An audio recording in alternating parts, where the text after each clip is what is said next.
Hello friends, welcome. Today, for a task purpose, I want to explain about something that we already feel. The heat in Jakarta is increasing. So, what is the cause? Only one answer. Global warming that causes climate change. Glaciers are melting, sea levels are rising, cloud forests are dying, and wildlife is scrambling to keep pace. It has become clear that humans have caused most of the past century's warming by releasing heat-trapping gases as we power our modern lives, called greenhouse gases. Their levels are higher now than at any time in the last 800,000 years. We often call the result global warming, but it is causing a set of changes to Earth's climate or long-term weather patterns that varies from place to place. While many people think of global warming and climate change as synonyms, scientists use climate change when describing the complex shift now affecting our planet's weather and climate system, in part because some areas actually get colder in the short term, while some areas the heat is increasing. Climate change encompasses not only rising average temperatures but also extreme weather events, shifting wildlife population and habitats, rising seas, and a range of other impacts. All of those changes are emerging as humans continue to add heat-trapping greenhouse gases to the atmosphere, changing the rhythm of climate that all living things have come to rely on. So, what will we do? What can we do to slow this human-caused warming?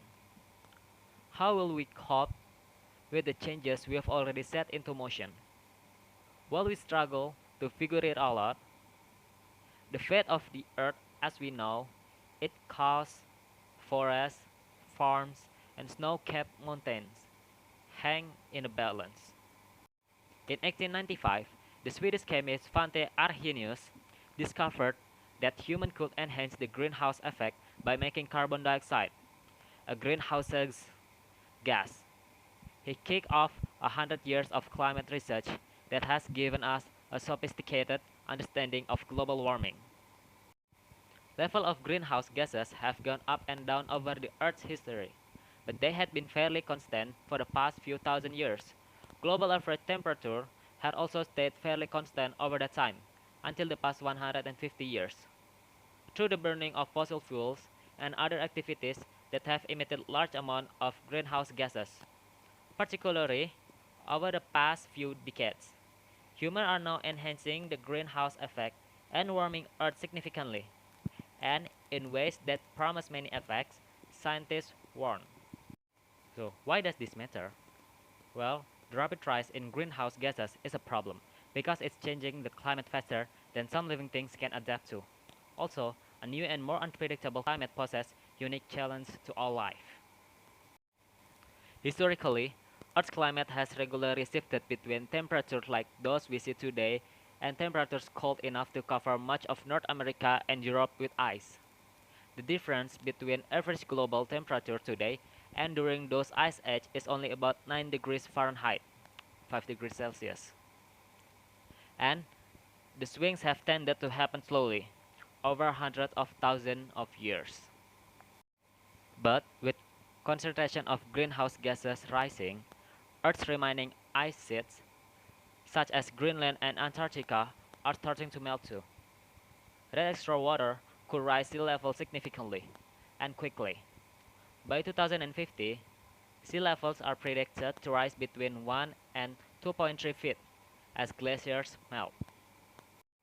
As the mercury rises, the climate can change in unexpected ways.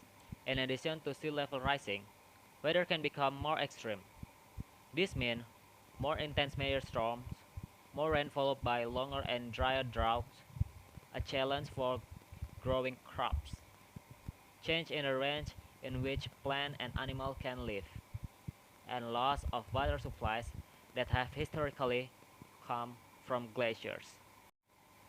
Well, to all my friends, let's keep the nature clean and grow so we can still be here together. For who? For myself, for yourself, for our children, and for us. Thank you.